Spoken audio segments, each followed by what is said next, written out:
थियो नि हिजो अस्ति त्यो पार्टीको नाम बताइदिनुहोस् न।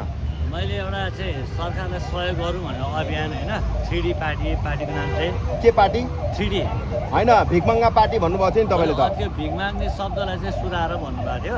ए त्यस कारण चाहिँ सरकारलाई सहयोग गरौँ। तपाईँलाई यो सुझाव कसले दियो भिखमङ्गा पार्टी राख्नु हुँदैन सुधार साथीले? अनि अहिले कुन पार्टी राख्नुभयो? अहिले मैले 3D पार्टी सरकारलाई सहयोग गरौँ। अनि सिडी भनेको के हो कि बिडी खाने हो? 3D भने 3D डेमोक्रेट डिफिकल्ट डिसिप्लिन हो। यसरी क्लियर गरेर भन्नुहोस् न। डेमोक्रेट डिफिकल्ट डिसिप्लिन नेपाल चाहिँ संसारसँग 3D भन्न सुहाउँछ। किन भन्दाखेरि डिसिप्लिन आणविक हतियार छैन, डिफिकल्ट हाम्रो आफ्नो क्यालेन्डर छ, अनि त्यसपछि के अरे यो स्वतन्त्रलाई क्या होइन स्वतन्त्र डेमोक्राइट भन्नाले यो पार्टी खोल्दाखेरि कति कलेक्सन भयो? चन्दा कति उठ्यो? अस्ति आज 4 दिनमा 150 150। पहिलो दिनमा कति चन्दा कलेक्सन भयो भन्नुहोस्? पहिलो दिनमा 100 दुई दिनमा 65 हजुर आज 150 र अहिले चाहिँ यो काम नगर यो चाहिँ भिखमा भनेर चाहिँ यसरी काम नगर यो राष्ट्रको बेइज्जत भयो भनेर चाहिँ दुई दिनले सम्झाएँ राम्रैसँग होइन। ट्रम्पेट चाहिँ यो नराख बाबु भनेर राम्रैसँग सम्झाएँ। अनि सम्झाएपछि अब म पनि त्यस्तो बेइज्जत हुने काम के गर्नुभयो बताइदिनुहोस्। मैले चन्दा माग्दा देशको चाहिँ ऋण तिर्नलाई पहल गर्नुपर्छ भन्ने मैले अभियान चलाएको खास होइन। चन्दा त ठुलो दल पार्टीले पनि मागिरहेछ त, उनीहरूको त बेइज्जत भएन त?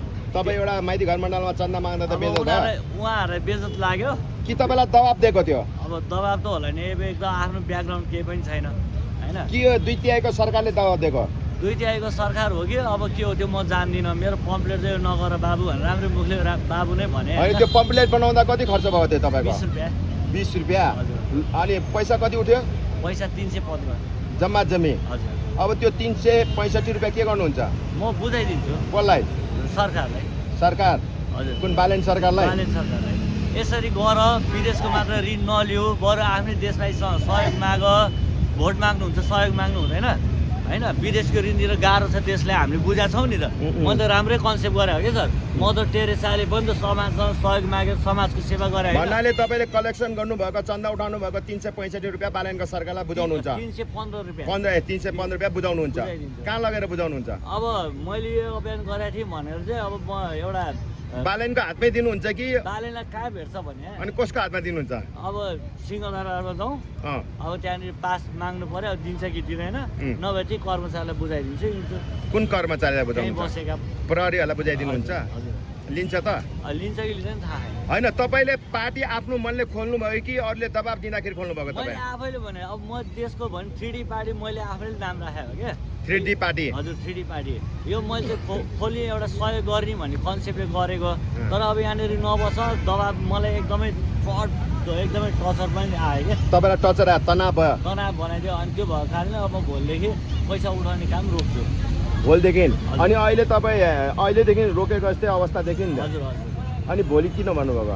अब आज दिन गइहाल्यो नि त 3 बजे, अबदेखि म पैसा उठाउँदिनँ। भन्नु अब कुलमान बालेन कुलमान अहिले चोखेन भने तपाईँ कस्तो कुरा गरे? ऊ बेलामा आउन नहुने जान नहुने भन्थ्यो, अहिले आएर राष्ट्रपाको बेजत भयो, कुलमान हिरो भएन, हारेर पनि जितेन भने कसरी? किन ऊ अहिले चोखेन? कुलमान यही पार्टीमा पतन हुँदैन थियो ल राजनीतिक भन्नाले कुलमान घिसिङ हिरो भयो? भएन त, हारेर पनि जित्यो क्या। हारेर जित्यो? हारेर पनि जित्यो। अब कुलमान घिसिङको सरकार बन्छ? अब जनता के अरे जनताले कुलमान घिसिङलाई एकचोटि चान्स हेरौँ भन्ने आश राख्छ कि राख्दैन? अब राख्छ कि राख्दैन? अब अरू तपाईँको चाहिँ हर्क साम्पाङ होइन धेरै बात विवाद मुछिनु भयो हो कि होइन? बरु कुलमान चाहिँ बरु आएको भए हुन्थ्यो कि भने जनताको आश चाहिँ अब कुलमानपट्टि गयो कि? ए कुलमान घिसिङपट्टि गयो? अनि भन्नाले अब आशाको दियो चाहिँ कुलमान घिसिङमा छ। अब यो 2/3 सरकार पतन हुन्छ? यिनीहरू हुन्छ भने अब यी राम्रो सहयोग गर्छु भन्दा पनि तपाईँको चाहिँ खट टचर आउँछ, पम्पलेट खुजेर फालिदिने होइन। त्यो भइसकेपछि यिनीहरू आफै टिक्दैनन् क्या। कुलमान कसरी राम्रो व्यक्ति भन्नुभयो? कुलमान 18 घन्टाको के अरे उयो अहिले तपाईँको भाग बोकाइदिरहेको छ होइन। 18 घन्टा कटार देशलाई नाफा बनाइदियो उसले हो कि होइन? अनि अहिले त आएर नयाँ राजसभा सरकार त भ्याट लगाइदिरहेछ। अनि तपाईँ यो राजसभा राम्रो? तपाईँ पनि बालेनकै हो कि क्या हो पत्रकार चाहिँ? मलाई त दिमागै खराब भइसक्यो। उहाँकै हेर्दाखेरि बालेनको पत्रकार जस्तो लाग्छ होइन खालि यतै सपोर्ट लिएर हुन्छ यतै सपोर्ट लिएर हुन्छ नि म टेन्सनै हुन्छ यत्रो कुलमान के आधारले राम्रो भन्नुभयो क्या कुलमानको बारेमा भन्नु न विभूति हो भने कुलमा कर्मचारी गरेर आएको न राजनीति गरेर आएको ती मान्छे न केही गरेर आएको कर्मचारी गरेर देशको सङ्कटमा होइन 18 घन्टा 20 घन्टा लोड सेडिङ हुने देशमा उहाँले चाहिँ अहिले आएर चाहिँ इकोनोमी चाहिँ उठाइदियो हो नि त बिजुलीको इकोनोमी चाहिँ उठाइदियो अब त ट्याक्स लिँदैछ तपाईँको सरकारले ट्याक्स तिर्नु मजाले कुलमानले बनाएको बिजुलीको ट्याक्स हो बनाउने कुलमान उठाउने बालेन सरकार। अनि भयो कि भएन म फ्याट बोलिदिने मान्छे हो क्या म एकदम फ्याट बोलिदिने मान्छे हो आखिर अहिले आएर अब औषधिमा पनि पैसा अनि त्यस पछाडि अब फेरि मान्य आशिका तामाङले 80 रुपियाँ तिर्न सकेन भनेर सदनमा आवाज उठाइरहेछ अब यहाँ ड्राइभर खलासीले 50,000को तपाईँको रास्तामा तिर्न सक्छ भन्नु न एउटा मजदुरले 5,000 फाइन तिर्न सक्छ भने एउटा बाटो हिँड्ने पैदल यात्रीले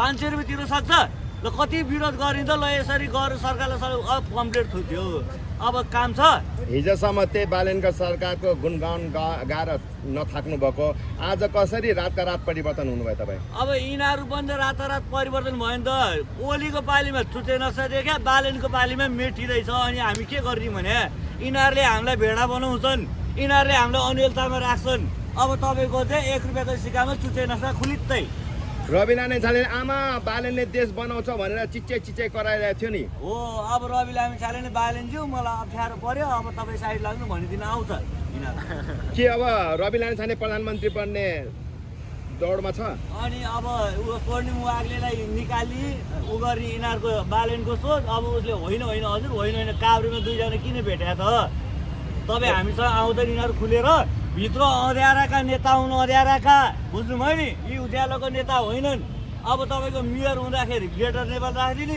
प्रधानमन्त्री भएपछि भारतले मिच्यो भनिदिने अनि चुचे नक्सा केपीले निकाले हो नि त हो त्यो लात्तै काटिदिने अब तपाईँ के भन्यो अब पनि जय बालेन भन्नु भयो यो कामले अब पनि जय बालेन भन्नु अब के भन्नुहुन्छ अब कुलमान जय अब कुलमान जय कुलमान जय अनि बालेन के भन्नुहुन्छ बालेन सरकारको चाहिँ यो घमण्ड यता मेयर हुँदै मकै पोली उठिबास प्रधानमन्त्री भयो सुकुम्बासी उठिबास 4 जना खोलामा हलबामै होइन अनि अब हामी ड्राइभरलाई यहाँ भ्याटै भ्याट तलब बढ्यो कर्मचारीको ऋण थुप्रियो टाउकोमा सबैको तलब बढ्यो मजदुरको खै अनि बेरोजगारको कहाँ तलब बढ्छ त बेरोजगारको होइन गोली स्टार जुत्ता लाउँछ